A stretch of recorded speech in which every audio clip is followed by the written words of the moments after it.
चलिए, ठीक है फिर। थोड़ी बहुत बातें भी करते हैं। सिर्फ सब कुछ है। गुड। कुछ लोग जवाब दे रहे हैं, अच्छी बात है। बाकी लोग सुने। क्या है ये? सीधा सीधा सत्य केवल सुनने से समझ में नहीं आता है कि हम सब शिव हैं।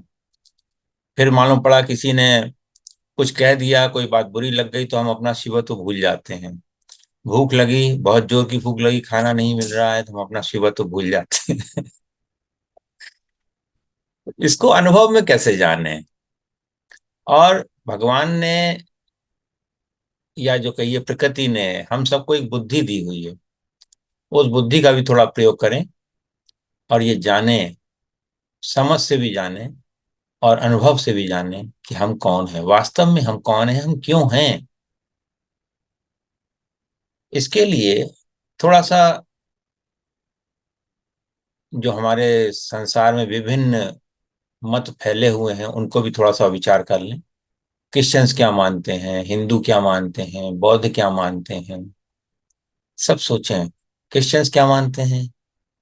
क्रिश्चियंस ये मानते हैं कि हम सब ईश्वर की संतान हैं और ईश्वर ने किसी विशेष प्लान के तहत, विशेष कार्य योजना के तहत इस संसार को बनाया है और हम सब उसी योजना पर कार्य करते हैं। ये क्रिश्चियंस का मत है। हिंदुओं का मत क्या है? जैसा अभी हम लोगों ने भजन में सुना कि हम सब शिव ही हैं। तो जब शिव ही हैं तो संसार में जन्म लेने का प्रयोजन क्या हुआ? ये मेन चीज। शिव तो हैं, फिर जन्म क्यों लिया? शिव तो वैसे भी थे, पहले भी थे। इसका जो थ्योरेटिकल उत्तर है, अनुभव से तो आएगा बाद में समझ में, कि ईश्वर, ऐसा माना जाता है हिंदू धर्म में, सनातन धर्म में, कि ईश्वर स्वयं को नहीं जानता। ईश्वर ईश्वर को नहीं जानता। तो उसने जानने, अपने आप को जानने के लिए पहले जीव जगत बनाया। ये मछली, पशु पक्षी ये सब बने, पेड़ पौधे बने। इन सब से उसको अनुभव नहीं आया कि वो कौन है। फिर उसने मनुष्य को बनाया। उसमें उसने एक मन नाम की चीज डाली, जो क्या करती है कि अच्छा क्या है, बुरा क्या है, सही क्या है, गलत क्या है, ऊपर क्या है, नीचे क्या है, काला क्या है, सफेद क्या है। जब उसने मन नाम की चीज डाली तो उसको मजा आ गया। और उसने जो है, मनुष्य ने जब इधर उधर करना शुरू किया, अच्छा बुरा देखना शुरू किया, अमीर गरीब देखना शुरू किया, तो मन में मनुष्य के फिर भी आता रहता था कि मैं हूं कौन। ये सब मैं कर तो रहा हूं, पर मैं हूं कौन, मैं क्यों आया हूं। वास्तव में ईश्वर ही ने मनुष्य के रूप में जन्म लिया और ईश्वर ने खुद को पहचानने के लिए जन्म लिया। ईश्वर ईश्वर को जाने, इसके लिए ही उसने मनुष्य रूप धारण किया। अब ये हो कैसे? वास्तविकता क्या हुई कि ईश्वर ने मनुष्य रूप तो धारण किया, परंतु वो भूल गया मनुष्य रूप आने के बाद कि वो ईश्वर है। ये एक बड़ा मजाक हुआ।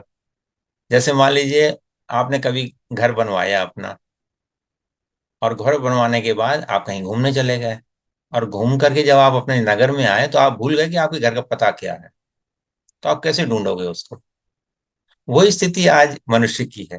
वो अपने घर का पता भूल गया है। और पर्पस यही है कि हम अपने आप को जाने, अनुभव से जाने, संसार से, संसार की माया से मुक्त होकर के जाने। इसी प्रकार बुद्ध लोगों ने कुछ बनाया, कि बुद्ध लोगों ने बताया कि भाई मैं क्यों हूं। तो बुद्ध वाले पूछेंगे कि भाई आपने नाश्ता कर लिया? तो कहेंगे कि हाँ नाश्ता कर लिया। कहें जाओ फिर प्लेट धो दो।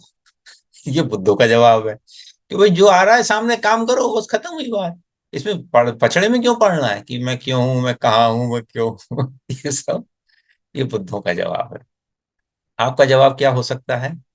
आपका जवाब ये हो सकता है कि मेरे मन में जो आए वो मैं मानूं। कोई जरूरी है कि मैं जो दूसरे बता रहे हैं वही मानूं? क्योंकि आप भी तो वही हो जो दूसरे बता रहे हैं, मतलब जो दूसरे हैं वही आप भी हो। हर एक ने अपना अपना चुनाव कर लिया है कि मैं ईश्वर का प्लान बना रहा हूं, मैं वर्तमान में रह रहा हूं। जैसे हिंदू वाले कहते हैं कि भाई मैं ब्रह्म ही हूं, मैं शिव ही हूं। तो ठीक है, आप क्या कहते हो, ये आपको चुनाव करना है। ठीक।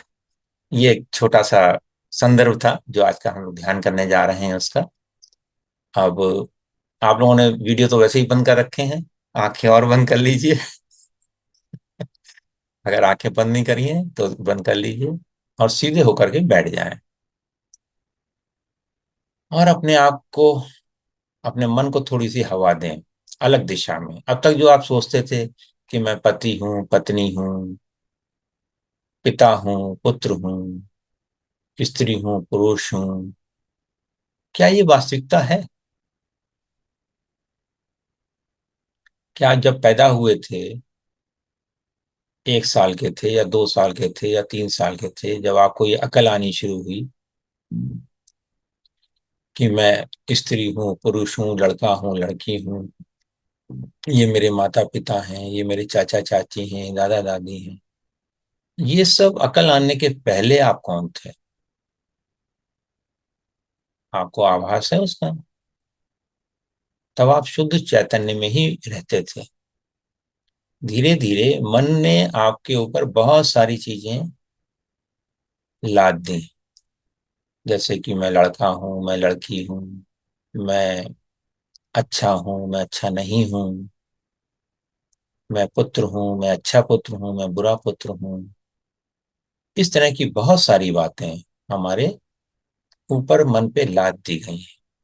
हमारे कॉन्शियस माइंड में, सब कॉन्शियस माइंड में बहुत सारी मान्यताएं दे दी गई हैं और वो इतनी गहरी हो गई कि हम उससे हट ही नहीं पाते। जैसे बिल्ली रास्ता काट गई तो भाई दिन खराब हो जाएगा, ये भी एक मान्यता है।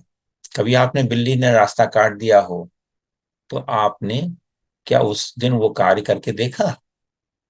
अगर आप वास्तव में कार्य करके देखेंगे तो 100 में से 90 बार आपका कार्य जैसा था वैसा ही सफल होगा, परंतु हम मान्यतावश प्रयोग भी नहीं करते।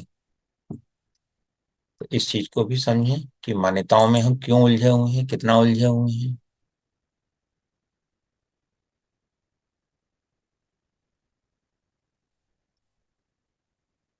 मान्यताएं क्या क्या हैं?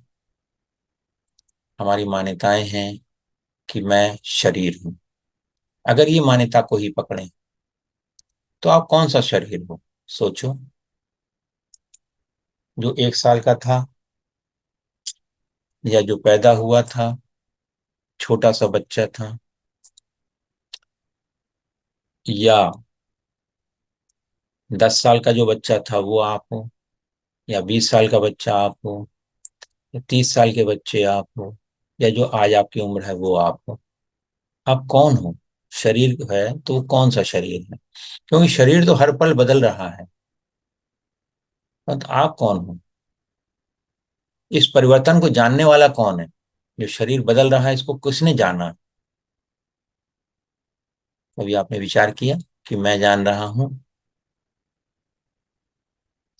फिर जब ईश्वर ने इस संसार में जन्म लिया,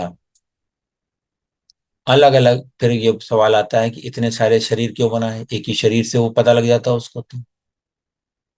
इसके लिए एक प्रश्न का उत्तर बड़ा अच्छा है, इसको समझना बड़ा आवश्यक है। कि जैसे मान लीजिए कोई आर्टिस्ट होता है, कलाकार है, कोई पिक्चर बनाता है, कोई ड्राइंग करता है, तो उससे आप पूछते हो क्या कि भाई तुम इतनी सारी पिक्चरें क्यों बना रहे हैं? एक ही पिक्चर बना दी थी, बात खत्म हो गई। कोई पुस्तक का लेखक है तो उससे भी आप नहीं पूछते कि भाई इतनी सारी पुस्तक क्यों लिख रहे हो? एक पुस्तक लिख दिया था, तुम्हारा शौक पूरा हो गया, बात खत्म हो जाती।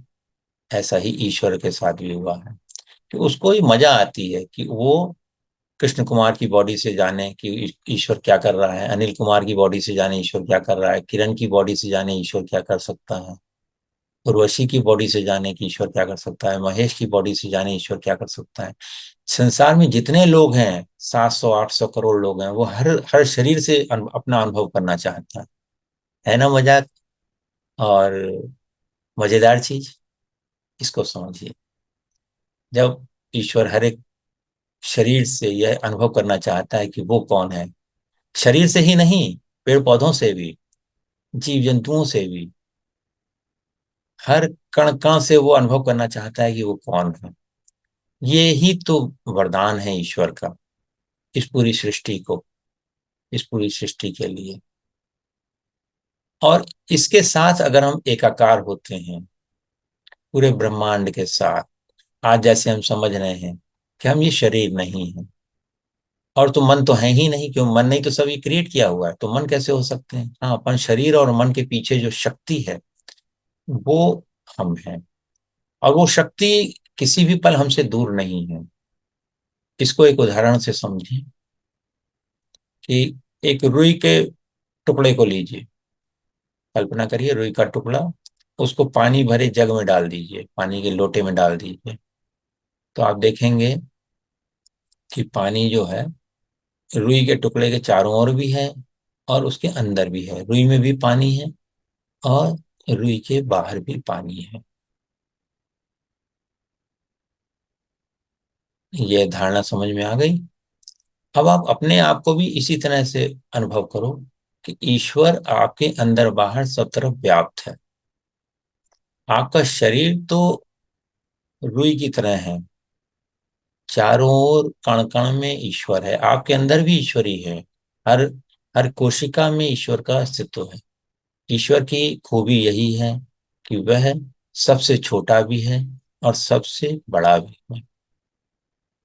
बस मनुष्य अज्ञानवश अहंकारवश यह मानता है कि वही सब कुछ है। यह अहंकार भी ईश्वर के ही द्वारा दिया गया है। इसको भी ऐसा मत सोचिए कि ईश्वर ने नहीं दिया है, ईश्वर ही ने दिया हुआ है ये अहंकार भी। क्यों? क्योंकि ये अहंकार ही है, तभी तो हम अपने आप को जानने का प्रयास करते हैं। नहीं तो हम बस जैसे जानवर जीते हैं, जैसे पेड़ पौधे जीते हैं, उसी तरह हम भी जिएंगे। अगर ये चीज नहीं होगी तो उसका होना भी आवश्यक है और उसको छोड़ना भी आवश्यक है। जैसे होता है ना कि भाई, जब हमें ट्रेन से बॉम्बे जाना होता है, वैसे मैं भोपाल में रहता हूँ तो बॉम्बे जाना है, तो हम क्या करते हैं, टिकट खरीदते हैं, फिर टिकट अपने पास रखते हैं, और फिर क्या करते हैं, वहां जब टीसी दिखाता है ट्रेन में तो हम उसको बताते भी हैं, और फिर बॉम्बे में चले जाते हैं तो फिर उस टिकट का क्या करते हैं, फेंक देते हैं। परंतु उसी टिकट को क्या हम पहले फेंक सकते हैं? या कुल्फी है खाते हैं, तो कुल्फी की डंडी को हम कुल्फी खाने के बाद क्या करते हैं, फेंक देते हैं। तो ये समझ रखनी है अपने को कि इस पूरे जो प्रपंच चल रहा है संसार में, इसका पर्पस क्या है, कि हम कौन हैं, हम क्यों हैं, हम क्या हैं, हम कहाँ हैं, ये जाने। कौन है में बहुत सारी चीजें आ जाती हैं, जैसे कि ये तो हम जान गए शिव हैं। अब शिव की तरह हमको इस संसार में अभिव्यक्ति करनी है। अभिव्यक्ति के लिए हर इंसान के अंदर कुछ गुण हैं, उसकी प्रकृति के हिसाब से उसके पास कुछ गुण हैं जो कि वरदान स्वरूप उसको मिले ही हुए हैं।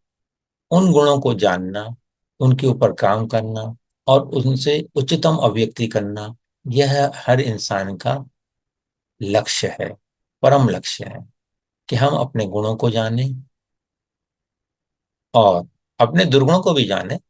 परंतु गुणों को जानने से क्या होगा, गुण और दुर्गुण तो एक दूसरे के पूरक हैं, ये मालूम है कि नहीं? प्रेम और क्रोध एक दूसरे के पूरक हैं, कोई भी गलत नहीं है, दोनों एक दूसरे के लिए खड़े हुए हैं। ठीक है ना, दोनों एक दूसरे को सपोर्ट करते हैं। क्रोध प्रेम को सपोर्ट करता है, प्रेम क्रोध को सपोर्ट करता है। क्रोध नहीं होगा तो प्रेम का महत्व खत्म हो जाएगा, और हर समय प्रेम करते रहोगे तो क्रोध अपनी तरह से काम करने शुरू कर देते हैं। तो एक संतुलन की आवश्यकता होती है संसार में। हम अपने आप को, अपने गुणों को जानें। अभी सोचें आप, आपके अंदर कौन कौन से गुण हैं जो कि आप इस संसार में बेस्ट अभिव्यक्ति कर सकते हो। कोई अच्छा टीचर हो सकता है, कोई अच्छा फिल्म मेकर हो सकता है, कोई अच्छा लीडर हो सकता है। वो अपने मौलिक गुण जो हैं वो हमको ढूंढने रहते हैं, उन गुणों को ढूंढ लें और बिना इसकी परवाह किए कि ये मेरे अंदर आत्मविश्वास नहीं है कि मैं इन गुणों के ऊपर काम कर सकता हूं, आप काम करना शुरू कर दें। ईश्वर ने जब आपको वो गुण दिए हैं तो वो अवश्य ही पूरे होने लगेंगे। और सहजता से बस आप काम करना शुरू करें, ईश्वरी कृपा को अनुभव करते रहें और बस उस काम में जुट जाएं। तो आपको रास्ते भी वही दिखाता है, सुविधाएं भी वही देता है। उस पर पूरा विश्वास करें, पूरी श्रद्धा करें, उसको नमन करें और उसका एक डायरेक्ट रिप्रेजेंटेटिव हमारे मन में है। हमारे मन के दो हिस्से हैं, कॉन्शियस माइंड बोलते हैं उसको और सबकॉन्शियस माइंड बोलते हैं। सबकॉन्शियस माइंड जो है वो सीधे उस ईश्वर से जुड़ा ही हुआ है, कंटिन्यूअस। जैसे ऐसे समझिए ना कि लोग कहते हैं कॉन्शियस माइंड है, सबकॉन्शियस माइंड है, पर ये है किसमें? हमारे दिमाग में। हमारा दिमाग किसमें? जैसा अभी बताया कि वो ईश्वर में डूबा, भीगा और समाया हुआ है, तो ऊर्जा तो वहीं से ले रहा है वो। उस सबकॉन्शियस माइंड को, क्योंकि वो टूल है, वो टूल है सबकॉन्शियस माइंड, उस टूल को हम अपने कॉन्शियस माइंड से गाइड कर सकते हैं। क्या गाइड कर सकते हैं? जैसे मान लीजिए हमारे अंदर ये गुण है कि हम एक अच्छे वीडियो एडिटर बन जाएं, या हम अच्छे पब्लिक स्पीकर बन जाएं। तो अपने ही सबकॉन्शियस माइंड में जाएं, अभी अभी जाएं, राइट नाउ, और अपने सबकॉन्शियस माइंड से बोलें, हे मेरे अवचेतन मस्तिष्क, मुझे सही रास्ता दिखाओ, मेरे लिए एक सही रास्ता बनाओ कि मैं अपने लक्ष्य को, जो कि मेरे अंदर क्षमताएं हैं उनको प्रकट करने के लिए, जो मेरा जीवन का लक्ष्य है उसको पूरा करने के लिए जो रास्ता होना चाहिए वो रास्ता बना के दो मुझे। Create the route for me, create the route for me, create the route for me. वो काम आपको अंदर ऐसी क्षमताएं जागृत करेगी ये चीज कि आप अपने हर काम में सफल होते चले जाओगे। क्यों? क्योंकि आप वही करोगे जो ईश्वर चाहता है आपसे कि आप करें।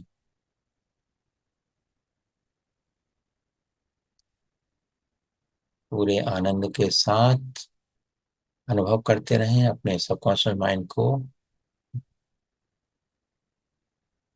कमांड करते रहें।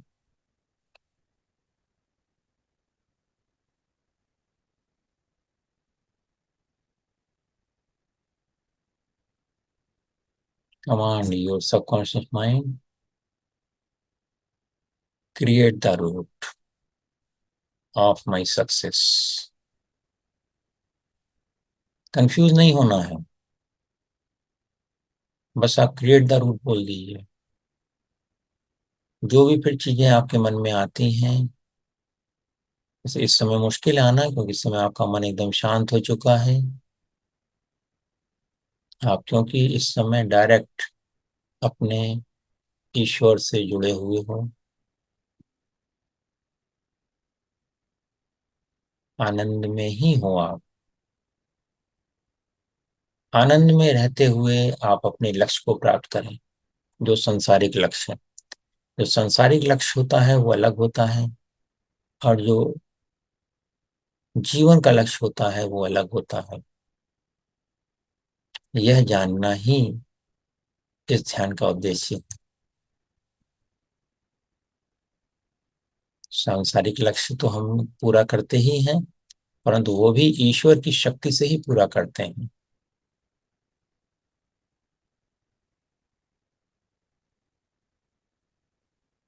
सांसारिक लक्ष्य क्या है?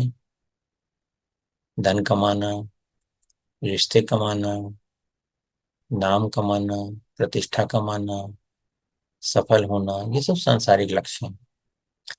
परंतु इसमें अगर हम यह ध्यान रखें कि ईश्वर हमारे साथ है, तो ये सांसारिक लक्ष्य बिना तनाव के हम प्राप्त कर लेते हैं। इस ध्यान को कराने का उद्देश्य यही था कि हम अपने आप को जानते हुए अपने सांसारिक लक्ष्य को पूर्ण कर पाए।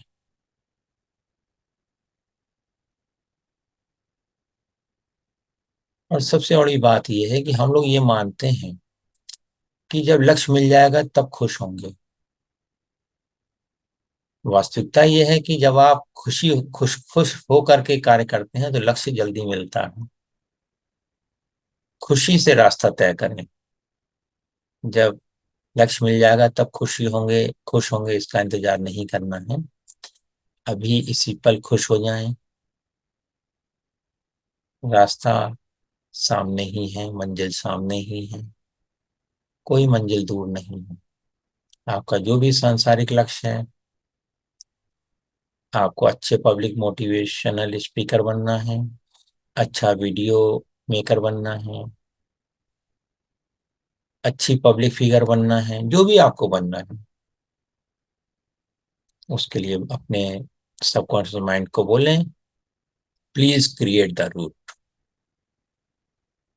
और उस काम को आनंद के साथ होते हुए देखें। जैसे आप दिवाली में फुलझड़ियां देखते हो ना, अनार देखते हो, आकाश में जो रॉकेट उड़ता है उसको देखते हो, ऐसे ही काम पूरा हुआ होते हुए देखो आप। अभी अनुभव करो वो सारे काम पूरे हो गए हैं।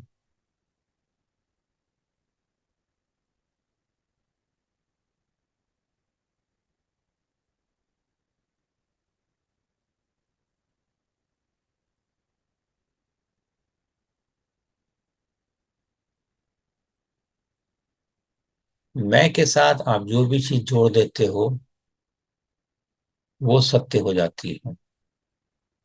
जैसे अगर आप ये जोड़ते हो कि मैं परेशान हूं तो वो भी सत्य होता है। और अगर आप ये जोड़ते हो कि मैं खुश हूं तो ये भी सत्य होता है। तो इसके लिए कुछ एफर्मेशन हम बोलते हैं जो कि सत्य होने ही वाले हैं, क्योंकि इस समय आप ध्यान में हो ही। मैं खुश हूँ, मैं खुशी हूँ, मैं आनंद हूँ, मैं प्रेम हूँ, मैं आनंद हूँ, मैं प्रेम हूँ,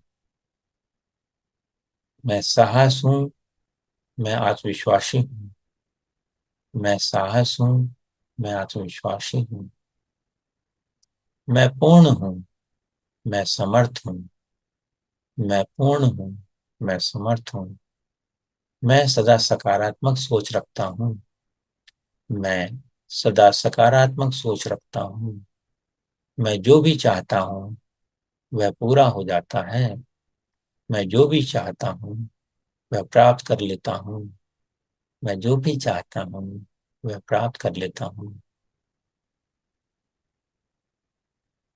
मैं आनंद स्वरूप हूँ, मैं आनंद स्वरूप हूँ, मैं आनंद स्वरूप हूँ, मैं सफलता स्वरूप हूँ, मैं सफलता स्वरूप हूँ, मैं सफलता स्वरूप हूँ, मैं सफलता स्वरूप हूँ, मैं सफलता स्वरूप हूँ, मैं स्वास्थ्य हूँ, मैं स्वास्थ्य हूँ, मैं स्वास्थ्य हूँ, मैं स्वास्थ्य हूँ, मैं स्वास्थ्य हूँ, मैं स्वास्थ्य हूँ,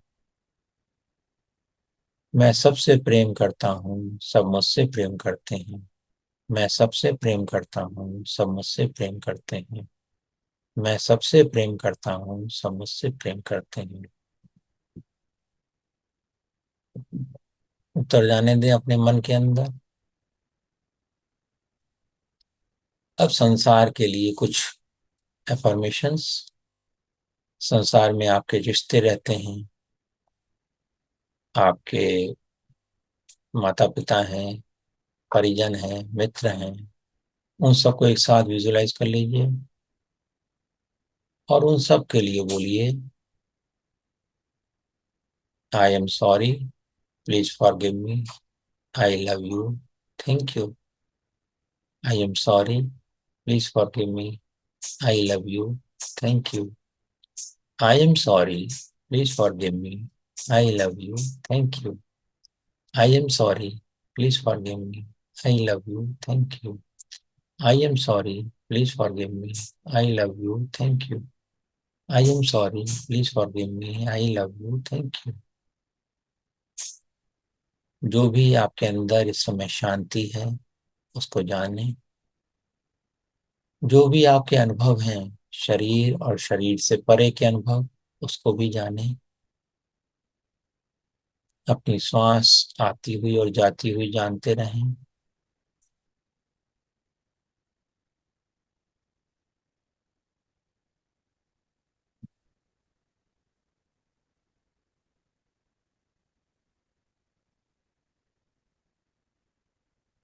अब मैं 1 से 10 तक गिनती गिनूंगा।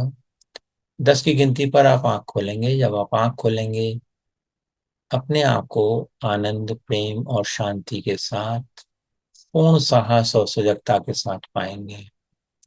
1, 2, 3, बाहर आना शुरू कर दें। 4, 5, 6। गुड। गर्दन हिला लें धीरे से, कंधे हिला लें, हाथों को हिला लें। 7, 8। Feeling great, wide awake, ready to open your eyes. 9, 10। Open your eyes, open your eyes, open your eyes. Feeling great, wide awake, feeling great, wide awake, feeling great, wide awake. Thank you, thank you, thank you.